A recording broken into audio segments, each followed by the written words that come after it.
Hello everyone. আজিৰ এই ভিডিঅ'টো খুবেই ইম্পৰ্টেণ্ট হয় থাৰ্ড গ্ৰেড ফ'ৰ্থ গ্ৰেড আৰু অসম পুলিচৰ কনষ্টেবল এছআইৰ কাৰণে আপোনালোকে স্কিপ নকৰাকৈ ভিডিঅ'টো সম্পূৰ্ণকৈ চাব আৰু মনত ৰাখিবলৈ যত্ন কৰিব এনেকুৱা কোৱেশ্চন আমাৰ পৰীক্ষাত দিয়া দেখা যায় সো মনত ৰাখিব আৰু আপোনালোকক এটাই অনুৰোধ যদি প্ৰথম চাই আছে ভিডিঅ'টো তেতিয়াহ'লে পেজটো ফলো কৰি ল'ব লগতে এটা শ্বেয়াৰ কৰি যাব প্ৰত্যেকে সো আহক দেৰি নকৰি কি কোৱেশ্চন আছে আমি আলোচনা কৰোঁ প্ৰথম কোৱেশ্চন আছে অসমৰ ৰাজ্যিক গীত কি আমি সকলো জানো অসমৰ ৰাজ্যিক গীত কি ও মোৰ আপোনাৰ দে নেক্সট আছে অসম চৰকাৰে ও মোৰ আপোনাৰ দে গীতটি কেতিয়া ৰাজ্যিক গীত হিচাপে স্বীকৃতি প্ৰদান কৰে আহে পৰীক্ষাত আপোনালোকে মনত ৰাখিব অসম চৰকাৰে ও মোৰ আপোনাৰ দে গীতটি কেতিয়া ৰাজ্যিক গীত হিচাপে স্বীকৃতি প্ৰদান কৰে উত্তৰ 2013 চনৰ 18 নৱেম্বৰত মনত ৰাখিব নেক্সট আছে ও মোৰ আপোনাৰ দে গীতটি কোনে ৰচনা কৰিছিল প্ৰায় পৰীক্ষাত আহে ও মোৰ আপোনাৰ দে গীতটি কোনে ৰচনা কৰিছিল আমি সকলো জানো ও মোৰ আপোনাৰ দে গীতটি লক্ষ্মীনাথ বেজবৰুৱাই ৰচনা কৰিছিল মনত ৰাখিব ইম্পৰ্টেণ্ট হয় নেক্সট আছে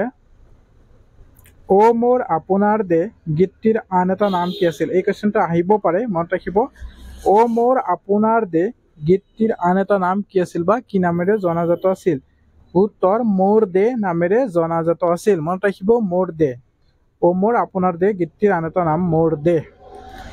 নেক্সট আছে ও মোৰ আপোনাৰ দে গীতটি মোৰ দেশ নামেৰে কোনখন আলোচনীত আৰু কেতিয়া প্ৰকাশ পায় এই কোৱেশ্চনটো প্ৰায় পৰীক্ষাত আহে আৰু বহুতো ইম্পৰ্টেণ্ট হয় আপোনালোকে মনত ৰাখিব উত্তৰ 1909 চনৰ বাহী আলোচনীত প্ৰথম প্ৰকাশ পাইছিল ও মোৰ আপোনাৰ দে গীতটি মনত ৰাখিব নেক্সট আছে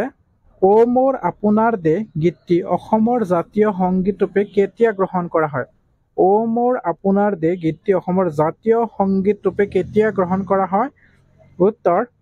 1928 চনৰ 27-28 অক্টোবৰ মাহত তেজপুৰত দেশভক্ত তৰুণৰাম ফুকনৰ পৌৰহিত্যত অনুষ্ঠিত অসম ছাত্ৰ সন্মিলনৰ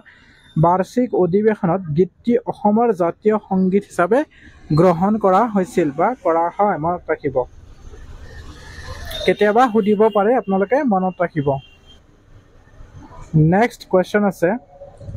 ও মোৰ আপোনাৰ দে গীতটি লক্ষ্মীনাথ বেজবৰুৱাৰ কোনখন গ্ৰন্থত সন্নিৱিষ্ট কৰা হৈছে আহিব পাৰে গ্ৰন্থৰ নামো আহে পৰীক্ষাত দিয়া দেখা যায় সো মনত ৰাখিব ও মোৰ আপোনাৰ দে গীতটি লক্ষ্মীনাথ বেজবৰুৱাৰ কোনখন গ্ৰন্থত সন্নিৱিষ্ট কৰা হৈছে উত্তৰ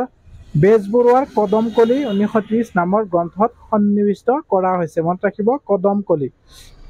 নেক্সট আছে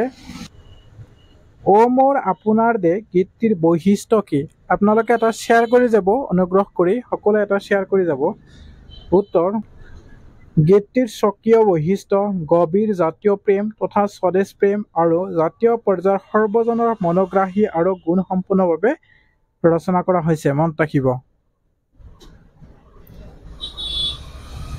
নেক্সট কোৱেশ্চন আছে